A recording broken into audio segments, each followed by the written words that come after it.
Kouf Daled Amud Aleph. On était en train de parler de la forme des lettres. La forme des lettres du Aleph Bet. Ce cours est dédié à la mémoire de Yishai Eliyahu ben Yochanan et de Avimori Shimon ben Yitzhak, Yitzhak ben Shalom, Chaim ben Elisha, Gabriel ben Mesoud, Shlomo ben Yaakov, Nissim ben Sarah, Fanny bat Gracia. Ok. On était le dernier tiers de la page Kouf Daled Amud Aleph. On est arrivé, je pense, à la lettre Kouf. Kouf Kadosh. Reish Racha. Le Kouf, c'est le commencement du mot Kadosh. Reish Racha. Vous voyez, vous avez trouvé? Non, c'est pas où ce que c'est. Alors, c'est la ligne qui commence en Magmara dans mon édition avec le mot Racha. Ah, Racha. Le dernier tiers de la page. Racha. Maïta ma mehader apei de Kouf mi reish. Si vous regardez les lettres, alors quelle est la raison pour laquelle, si vous regardez la forme du Kouf, alors la tête, c'est comme si la tête du Kouf elle pointe dans la direction opposée du reish. Oui, un Kouf. Alors il y a comme ça, il y a un truc en haut. Le Kouf, il va dans cette direction, dans la direction opposée du reish. Alors la Gemara demande, Maïtama, quelle est la raison que, en quelque sorte, le Kouf, il donne le dos, oui, sa tête est dans l'autre direction du Reish. Hama Kadosh Baruch Hu, Einani Yachol Listakel Beracha. Alors ça veut dire qu'Akadosh Baruch Hu, c'est une allusion au fait qu'Akadosh Baruch Hu ne peut pas supporter le Racha. Ça veut dire qu'il lui donne le dos. Il ne peut pas supporter le rachat. On va en parler dans une seconde. Umayta ama mehadra tagay de kouf le gabei reish. Le haut du kouf, le toit du kouf, il y a comme des petites lignes en haut. Et ça s'appelle tagim.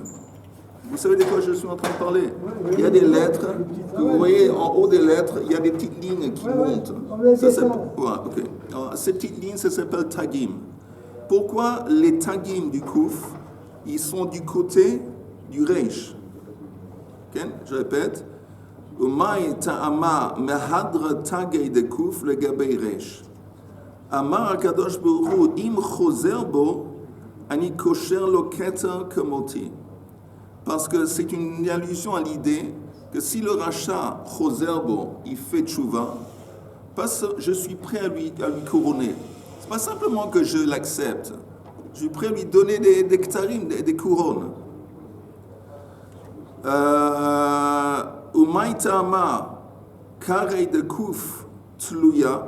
Quelle est la raison? Si vous regardez la façon que le kouf il est écrit, il y a une ligne en bas, la ligne du kouf, et en haut, il y a la tête du kouf, mais la tête, elle ne se joigne pas à la ligne du kouf. Vous voyez dans votre tête, vous visualisez, si vous avez ça devant vous, mais il n'y a pas, ça ne rejoint pas la ligne du, C'est carrément, regarde comment c'est marqué. Un resh et un zaïn. Ok, mais le truc, c'est que le bas du kouf, il ne joint pas. Il est disconnecté. Je ne sais pas si vous avez ça. Vous l'avez ça aussi? Oui, on a mieux. Non. Regarde comment il est là. Bien sûr, non. D'accord, ça. Quelle est la raison pour laquelle la jambe du kouf ne rejoint pas le toit? Alors la Gemara dit I hadarbe le ayel. Alors ça veut dire que si, encore une fois, le Reish qui représente le rachat, il fait tchouva, il peut rentrer. Il y a une ouverture entre la jambe du kouf et la tête. Il y a comme une ouverture, un espace, qui symbolise qu'il y a un espace qui permet au rachat de rentrer dans la kdusha. Okay? Alors la Gemara demande, mais il y a une autre ouverture pour le kouf, pour entrer dans la kdusha. Si on va en dessous de la jambe du kouf, il y a une autre façon, on passe en dessous et on monte. Donc la Gemara dit, il y a une autre ouverture pour entrer dans le Kouf. Messayer les Reish Lakish. Alors ça apporte un soutien à l'enseignement de Reish Lakish. D'Amar Reish Lakish, Maïdirtiv, quel est le sens de ce qui est écrit? Im la leitzim hu yalitz, velanavim iten chen. C'est un verset qui vient de Michelet. Qu'est-ce que ça veut dire? Leitzim, c'est les... Je ne sais pas exactement comment traduire les rigolos. Les moqueurs. Les moqueurs, ok. Alors, si lui, il veut se joindre aux moqueurs, im la leitzim, hu yalitz, il va moquer. Si lui, il décide de se joindre et de moquer, alors il peut. Il a le feu vert. Autorisation. Velanavim, et s'il veut se joindre aux humbles, anavim, yiten chen. On va lui accorder, on va lui donner de la grâce. On va lui donner de la faveur. Ça veut dire, de là on apprend, et maintenant on va en parler, balitame potrino, que si quelqu'un veut litame, il veut se rendre tamé, potrino, ça veut dire on lui autorise, on lui donne la possibilité de faire s'il décide de faire ça. Il peut. It's a free world. Balitaher, tandis que s'il veut se purifier, alors c'est pas seulement qu'on lui autorise, mais saïm auto, on va l'assister. D'en haut, on va l'assister. Il y a une différence. Ok? Alors si quelqu'un veut faire du mal, on lui laisse parce qu'il y a le libre choix. Tandis que si quelqu'un veut faire du bien, il veut se purifier, pas seulement on lui laisse, on va l'aider, on lui assister. Alors il y a un truc intéressant dans ces quelques lignes, c'est comment on aborde le Kadosh et Racha. On avait dit Kouf, c'est Kadosh, et Reish, c'est Racha. On dit ici que le Kouf, encore une fois, il donne le dos au Racha. Et pourquoi? Ça vient exprimer le fait qu'à Kadosh Baruch Hu, qu'est-ce qui est écrit dans les mots? Kadosh Baruch Hu, il dit Einani yachol istakel b'rasha. Je ne peux pas regarder le rachat. Alors ça, c'est important de nos jours. Pourquoi c'est important de nos jours? Parce qu'il y a des gens qui ont une vision un peu chrétienne vis-à-vis du mal. Et ouais, ils sont tous, il y a quelqu'un qui est en train de monter l'échelle qui dit la même chose quelquefois.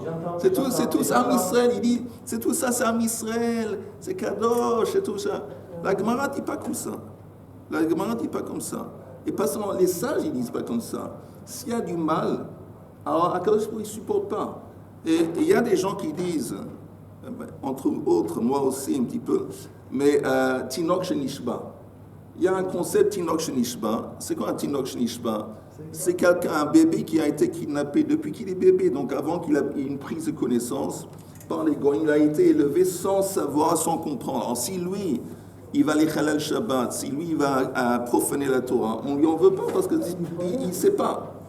Alors, il y a des gens qui disent aujourd'hui, qui essayent d'appliquer les chilonim, c'est Tinok Shenishba. Mais ce n'est pas la même chose du tout. Parce qu'un chiloni, il a accès à la télévision, il a accès aux radios, il a accès à plein de trucs. Ce n'est pas qu'il ne sait pas ce que c'est le judaïsme, c'est parce qu'il ne sait pas ce que c'est il sait. Maintenant, on peut toujours dire en sa faveur, oui, au niveau des connaissances, il sait, mais il a subi depuis sa jeunesse, disons, un lavage de cerveau. Donc même s'il voit ça de travers. Mais néanmoins, on nous dit ici que laisse-moi ça, je vais vous dire autre chose. Le Rambam... Oui, quel rapport? C'est quoi un rachat? C'est quoi la définition? La définition d'un rachat, c'est quelqu'un qui va contre la volonté divine, contre la Torah. Ça, c'est un rachat, c'est pas compliqué. Ah, un Chiloni, pas obligatoire. Un Chiloni, ça peut être un Amaretz. Alors, tu étais en train de monter les Shabbat. Mais non, c'est quelqu'un qui profane le Shabbat, et quelqu'un qui dit que la Torah, on s'en fout, et quelqu'un qui dit pas Kriyat Shema. C'est un rachat. Normalement, je te dis, normalement, quelqu'un qui fait comme ça, je te donne, disons, la vision classique du judaïsme, oui. C'est un rachat. C'est un rachat, c'est pas aujourd'hui, ah non, c'est Israël. C'est Israël, on est copains-copines. Je dis, attends, mais normalement, on dit que c'est un rachat. Pas seulement ça, le Rambam, il dit que les kofrim, il y a une loi qui s'appelle Moridim velo Ma'alim. C'est quoi Moridim velo Ma'alim? Que s'il y a un gouffre, il y a un trou dans la terre, s'il n'y a personne des alentours, on peut le pousser dedans. Ça, on parle de minime, apicor. Attends. On peut le pousser dedans. Après, je suis d'accord avec toi. On peut le pousser dedans et on ne va pas lui faire sortir. Un type dedans, il crie « Aidez-moi ». On passe ce côté, on laisse. Pourquoi? Parce que c'est un type comme ça. Ça, c'est un rachat. Le Rambam, c'est pas moi qui dis ça, c'est le Rambam. Mais, je dis tout de même, encore une fois, moi je suis dans le camp, la moitié du camp, une de mes jambes est dans le camp de Chaim. De quel point de vue? Parce que je dis que c'est pas du tout un Tinoch Nishpa, dans le sens classique.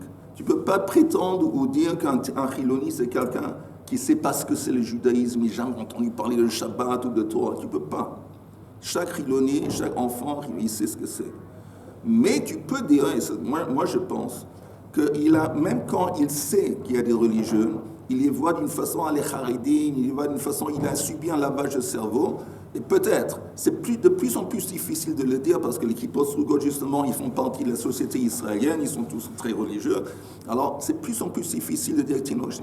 Mais je dis quoi que ce soit, et des gens qui œuvrent comme le Bagatz, pour aller contre la Torah, ça c'est sûr, c'est Erev Rav. Ça c'est pas une question. Ça c'est sûr, il n'y a même pas de question. Que si on les voit près d'un trou, on n'y a ni vu ni connu, c'est une mitzvah de les jeter dans un trou et de passer à côté. Une mitzvah midoraita. Boucher le trou. Non, ça c'est un peu trop.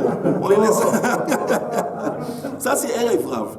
Mais en attendant, c'est écrit texto, c'est pas moi qui le dis. Le kouf, ça représente, c'est les sages qui disent qu'Akadosh lui dit, moi je lui donne la tête, je haïs le rachat. Mais en attendant, on nous dit que les tagim du kouf, ils sont du côté du rachat. Pour dire quoi? Que si le rachat en question, il fait tchouva, pas seulement on est prêt à l'accepter, on est prêt à le couronner. C'est autre chose. Que les tagim, c'est un symbole de couronnement. On est prêt à donner, on ne va pas lui dire, ah, tu sais que tu étais rachat, non, on lui prêt à lui mettre une couronne sur la tête. Mais l'initiative doit venir de lui. Mais tant qu'il est rachat, il est rachat. Le moment que lui il prend une initiative, il veut se rapprocher, on lui met la couronne, pas seulement ça, on lui crée un espace à côté qui peut rentrer dans la Kedusha aussi facilement que possible. Tu peux dire que tous les rachats ils sont chiloni. J'ai pas dit ça. Attends, laisse-moi parler. Tu peux dire que tous les rachats ils sont chiloni, mais tu veux pas dire. Non, il y a des rachats qui sont pas. Mais tu veux pas laisser parler, toi. Tu as raison. Mais tu veux pas dire que tous les chilonim ils sont rachats. J'ai pas dit ça. C'est le contraire. Tu peux pas. J'ai pas dit ça. Non, j'ai pas dit ça. J'ai dit normalement dans une vision classique selon le Rambam, ce serait facile à dire que les chilonim, un juif aujourd'hui en Israël, qui ne pratique pas les mitzvot, en gros, c'est un rachat. C'est le Mézid. Je sais qu'il y a un livre qui s'appelle la Torah. Je sais qu'il y a des gens qui prétendent que ça vient d'Hachem. Et moi, j'y crois pas. Et moi, je fais ce que je... Normalement, tu pourrais dire ça. Je dis en leur faveur... La seule chose qu'on peut dire, c'est qu'ils ont subi un lavage de cerveau. Mais tout ce que j'ai dit, c'est intéressant, ces deux lignes de Gemara, la forme du kouf et le reish, tout est là. Mais en attendant, on nous dit que quelqu'un qui veut transgresser, on lui laisse faire. On lui laisse faire. Mais quelqu'un qui veut faire du bien et se joindre à la Kedusha, au contraire, c'est pas qu'on lui laisse faire, on l'aide. Il y a une siyata d'Ishmael pour aider à ce juif de se rapprocher. Ça, c'est en parenthèse. Il y a des religieux qui sont vraiment... C'est rachat aussi. S'il y a un religieux qui... sont des rachats. Oui, bien sûr. Il y a beaucoup de... Non. Mais oui, tu peux avoir un type qui est religieux et qui a un rachat complet. Parce que c'est quoi un rachat? Encore une fois, selon le Rambam. Attends, c'est quoi un rachat, un tzaddik? En gros, si on est basic. Le Rambam, il dit dans Ilchot Shuvah, celui qui a plus de mitzvot de mérite que de transgression, c'est un tzaddik. Quelqu'un qui a plus d'avérot, de transgression que de mitzvot, c'est un rachat. C'est comme ça, Rambam dit dans Ilchot Shuvah. Donc forcément, tu peux avoir un type qui fait beaucoup de mitzvot, Mais en attendant, je ne sais pas ce qu'il fait. Il couche avec ses enfants, chas v'shalom, il vole, je ne sais pas, il fait un chilul Hashem. Et donc il a un rachat, en dépit du fait qu'il fait des mitzvot. Parce que le mal qu'il fait, ça surmonte le bien. Et tu peux avoir un type qui est peut-être un chilul qui ne fait presque pas de mitzvot. Il n'est pas contre la Torah. Il fait presque pas. Mais en attendant, il sauve des communautés entières. Il fait un grand. Et c'est possible que la valeur de ce qu'il fait, ben, ça surmonte encore une fois des chishuvim que moi, heureusement, je suis pas dans Maskirout, les malas, et je sais pas exactement comment on fait. Mais en gros, on peut pas. On a dit les 2-3 lignes de Gemara, et ça, c'est ce qu'on voit. Que quand il y a un rachat, on est censé dire qu'est-ce que c'est écrit Oave Hashem. Oave Hashem sinu ra. Lokatu sinu rashaim. C'est pas écrit haïssez les méchants, mais haïssez le mal. Et le problème avec beaucoup de kippot sugot, ce truc de sinu ra, ils sont pas branchés à ça. Parce que ça devient un truc un peu, encore une fois, un peu chrétien, libéral, progressif. Oh ouais, on est tous, chacun a son opinion. Il y a des gens qui pensent Rougo qui disent ça. C'est pas le judaïsme. C'est pas. Non, mais là, on dit, on laisse faire le rachat. On laisse faire le rachat. On laisse faire, oui. C'est pas pareil qu'on le jette dans une crevasse. Ça, t'as raison. On le jette pas, on le pousse. On le pousse, voilà. Discrètement, ni vu ni connu. Le Rambam dit ça, je vais te dire, sur des minimes, apikorsim, et je pense à l'époque du Rambam, c'était des gens qui œuvraient contre. Il y avait une bataille entre les Tzdukim et les Prushim, c'est beaucoup avant le Rambam, mais c'était des gens qui œuvraient contre. Malheureusement, aujourd'hui encore. Oui, on a. Et les meilleurs représentants de tout ça, c'est le Bagat, hélas. Maintenant, le Tinoch et Nishba, c'est aussi une manière aujourd'hui de juger les gens avec Kavzechut. C'est une manière d'avoir du Kavzechut. De faire de. Oui. Il y a Tinoch et Nishba. Oui. Et ça évite aussi de. Tu sais, il y a beaucoup de gens dans nos familles, la famille de ma femme, ils sont la plupart de sa famille, ils sont chilonim, c'est des chic types. Des gens très sympathiques, et ce n'est pas des gens méchants du tout, aussi loin de la méchanceté qu'on peut. Mais encore une fois, eux, ils ont été élevés d'une façon que, eux, ils pensent, bon, oui, ils sont massortiim, mais ils ne pratiquent pas vraiment les mitzvot. Alors, on peut expliquer, c'est vraiment, ils ont été élevés d'une certaine façon, formés par la propagande israélienne, et voilà. De toute façon, on continue dans la Gemara. Ouais. La Gemara dit Shin, c'est chacun, Tav, c'est Emet. Shin, chacun, Tav, Emet. Shin, je comprends, c'est la première lettre de chacun. Alors, Tav, ça peut être une des Shin. Ça peut être Shema aussi. Tu peux dire ça pour Emet. toutes les lettres. C'est intéressant. Non, c'est très intéressant. Moi, je trouve ça très intéressant. Pourquoi la première, on dit que on prend le début du mot chacun, c'est Shin. On dit Shin, ça représente le mensonge. Et quand on parle de la vérité, on prend la dernière lettre. On dit Taf, le Taf, c'est Emet. Pourquoi c'est comme ça? Parce que c'est ça, je pense que c'est comme ça que ça va. Que normalement, le mensonge, au début, ça a l'air vrai. Au début, on se laisse faire.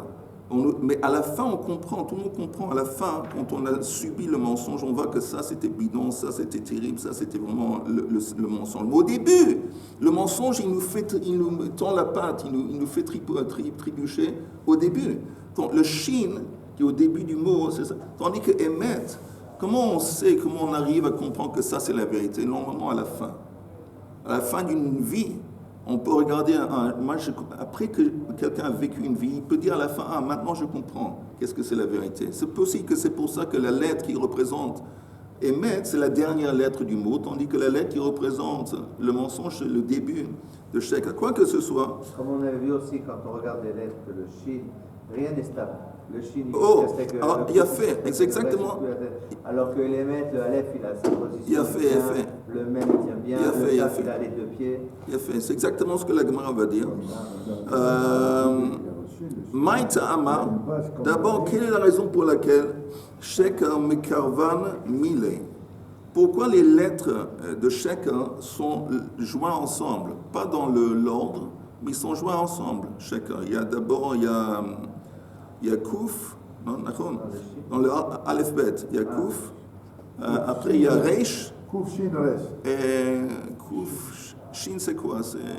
Non, il y a d'abord Shin, Kouf, Reish, Shin. Oui. Voilà, exactement, c'est pas long. Mais quoi que ce soit, les trois lettres, ils sont plus ou moins un à côté de l'autre. Alors pourquoi, quand on parle des lettres de Sheker, on les retrouve regroupées ensemble, tandis que Emet, Merachakam, il est. C'est tout à fait le contraire. Emet, c'est le début de l'alphabet, c'est Aleph. La fin, c'est le Taf. Et au milieu, c'est même. Pourquoi? Alors la Gemara explique Shikra, Shachiach, Kushta, Lo Shachiach. Que le mensonge, il est Shachiach, il est fréquent. Il est fréquent, il est à portée de main. Et ça, c'est symbolisé par le fait que les lettres du Sheker sont un à côté de l'autre. Tu n'as pas besoin de te déplacer. C'est à côté de toi, c'est à portée de main. Donc, ils sont un à côté de l'autre. Tandis que les Emet, il faut faire le Aleph au début, le Taf à la fin. Il faut faire un effort pour y arriver. Lo Shachir, ce n'est pas à portée de main, ce n'est pas fréquent. C'est comme Yehuda dit, ça c'est fréquent, ça c'est pas fréquent.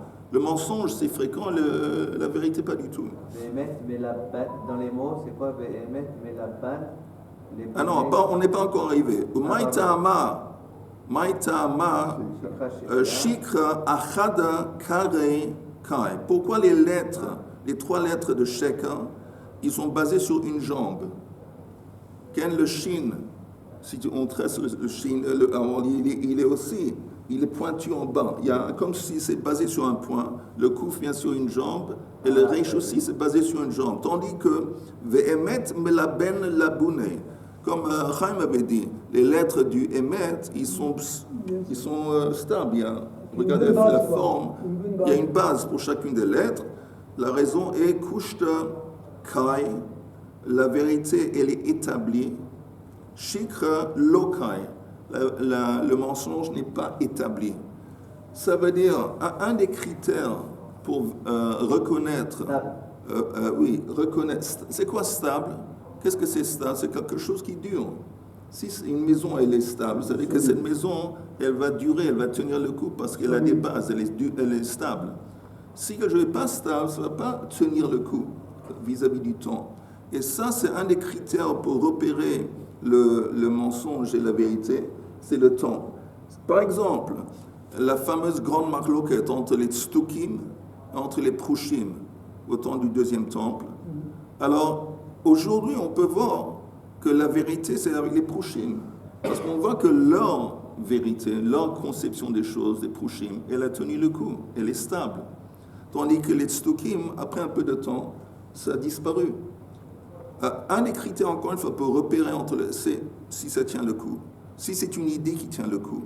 Ceci dit, il y a 40 communautés en Israël encore. De Tztukim, ah bon? Oui, des Shomronim. Oui, des gens qui sont Torah la Shebirta. Torah Ouais. écrite, Ouais. et qu'ils prient encore par terre, il n'y a pas de chaise dans leur synagogue, ils enlèvent les chaussures avant de rentrer, et qui... Mais j'imagine que c'est une communauté qui est... Hein? On parle de 500 personnes. Non, mais il y en a, quelques centaines de personnes. On a été dans un moshav qui s'appelle, comment ça s'appelle, Matzliach.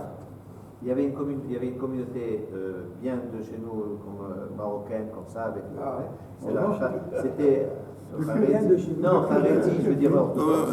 Et un peu plus loin, il y avait aussi une synagogue comme ça, où les gens, ils étaient, quand tu les voyais l'extérieur, comme moi, comme toi et moi, pareil. Mais quand ils rentraient, il y avait un espèce de hall où chacun y posait les chaussures, et puis ils rentraient, c'est des grands tapis, et puis après, ils font la prière comme ça. Non, mais à part le tapis, C'est les Arabes, ils font comme ça. mais à part le tapis, et les chaussures, Il n'y a rien. est-ce que c'est des gens qui croyaient seulement dans la Torah chez Birtav et pas la Torah chez Balpé? À la base, c'est des gens qui croyaient à la Torah chez Birta. Et pas la Torah chez Balpé. Parce que c'est ça la différence. Ni chaussures dans la Torah. Mais quoi que ce soit, ça c'est un des critères de la vérité que se tient le coup. Ok. Tu peux pas dire que c'est que Matzliach. Du Maroc, quelle ville au Maroc? Maintenant, on a un autre truc. On va arriver à quelque chose d'autre. Quelque chose d'autre qui est plus compliqué. Mais on va faire ça assez vite, comme normalement quand c'est compliqué. Et Atbash. Atbash, on regarde le premier. D'ailleurs, en parenthèse, on va bientôt, Bezrat Hashem, on va fêter, même moi, Yom Ha'atzmaut. Oh. Est-ce qu'on peut avoir l'honneur de t'avoir au côté? Non. Mais comment ça se passe, Atbash? Il y a un truc que vous connaissez sûrement, vous connaissez tout ça. Oui, c'est que dans le Shulchan Aruch. Non, Shulchan Aruch, il ne parle pas de ça. Oui. Sauf le Yom Ha'atzmaut. Oui. Il parle de Atbash. Oui, le Shulchan Aruch. C'est sûr que le jour de Pessah. Oui. Et là, Rav Abu Rabia, il a rajouté. Il a fait. Tu connais ce qu'il a dit, Yehuda? C'est intéressant, c'est très intéressant. De toute façon, ça c'est Atbash. Alors maintenant, on nous apprend des allusions en se basant sur le commencement de ces lettres, on va voir. Aleph, c'est Oti Ta'ev. Moi, il me déteste.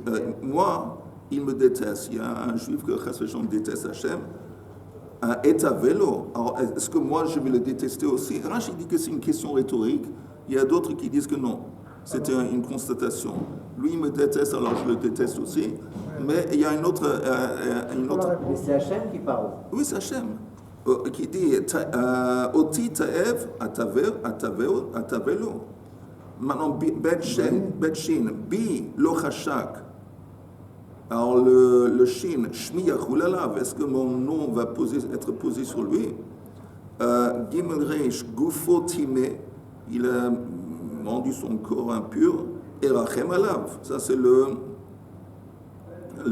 Reish, parce que c'est un peu bizarre, parce que on a Rachem avec le Aleph.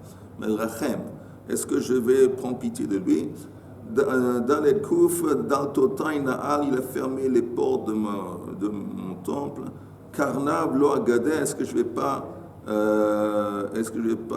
briser ces Non, Karnav, c'est cornes. Adkan midat roshaim. Jusqu'ici, on a vu des piouchim pour les roshaim. Aval midat tzadikim. Maintenant, on va voir Atbash qui est adressé à des tzadikim. Atbash im ata bosh. Alors là, on a tout le Atbash qui dit si toi tu as honte de quoi? De faire des fautes. Rachid dit si tu as honte de faire des fautes, donc tu es un chic-type, tu es un tzaddik. As dak, c'est quoi dak? Imata oseken gur bedok. Dok, c'est des rideaux qui font allusion aux rideaux, les cieux. Il y a des dok. Alors si tu es comme ça, tu as mérité d'être en haut dans le paradis. Hey tzadi, vav pei chatzitza. Pas seulement ça, tu vas dresser une chatzitza have beincha le'af, entre toi et la colère. La af, c'est la colère divine. Zain, ein, chet, samech. On voit ici les lettres Satan. Ve'enata mizda'azer min Satan. Et tu ne vas pas être embêté, tu ne vas pas avoir peur du Satan. Yud mem, chaf lamed, encore une fois Atbash. Alors on a le mot yam et le mot kol. Amar sarj le geinom. Alors le prince, l'ange geinom a dit, l'ifna akadosh behu ribono shel olam.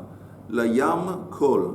En fin de compte, yam c'est un récipient qui est plein d'eau, mais c'est un récipient. Maintenant, dans ce yam, on est censé de mettre tout. La yam kol. Si on met tout dans le geinom, ça comprend aussi Am Israël, Chesed Shalom. Azamar Akadosh Baruch Hu Achas Bata Gif. Alors ça veut dire quoi? Encore une fois, c'est basé sur Atbash. Ani Chas Alehem Mipnei Sheba'atu Bagif. Non, tu ne peux pas les prendre parce que moi je prends pitié d'Am Israël parce qu'ils ont donné un coup de pied au Gif. Gif, c'est quoi? C'est Rachidim. Rachidi pas. Mais Gif, c'est la. Hein? Exactement, ou les transgressions sexuelles. Dakats, Dakimhem, ils sont Dakimhem, Kenimhem, Tzadikimhem, ils sont pieux, ils sont tzadikim, ils sont sincères. Halak, non, il dit au sage, il dit non, tu peux pas, tu as aucune portion d'armes qui vont aller chez toi. Ou Marzan Shintaf, Amar Geinom lefanav ribono shel olam, Mari Zaneini mizaro shel shet. Or il implore de Hachem, écoute, je t'en prie, nourris-moi des descendants de Shet. Les descendants de Shet, entre autres, ça comprend Am Israël, et dans une minute on finit. Amar leim Am Aleph Lamed Bet Samer Gina Leichan Olichan, ça veut dire où est-ce que je vais prendre les descendants de Shet, les Gan Hadas, au jardin de Hadas, une allusion à Gan Eden. Hey Ein Vav Pei Amar Geinom Mifna Kadosh Baruch Hu Ribono Shel Olam Ayef Anochi, je suis fatigué parce que je ne mange pas assez, je ne suis pas suffisamment nourri.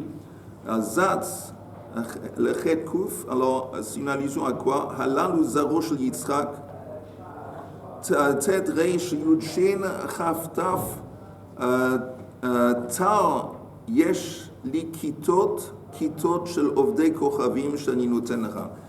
Ça finit comme ça, quelque chose je vous dis à Geinom, t'en fais pas, Am Israël tu ne vas pas pouvoir recevoir, mais j'ai plein de groupes de Goïm, d'Ovdei Kochavim, pas de Goïm, mais d'Ovdei Kochavim, que je vais pouvoir te livrer et tu vas pouvoir manger à ta faim avec les Ovdei Kochavim. Ça veut dire que les Juifs, ils sont très bien, finalement. Voilà, on termine sur quelque chose d'optimiste.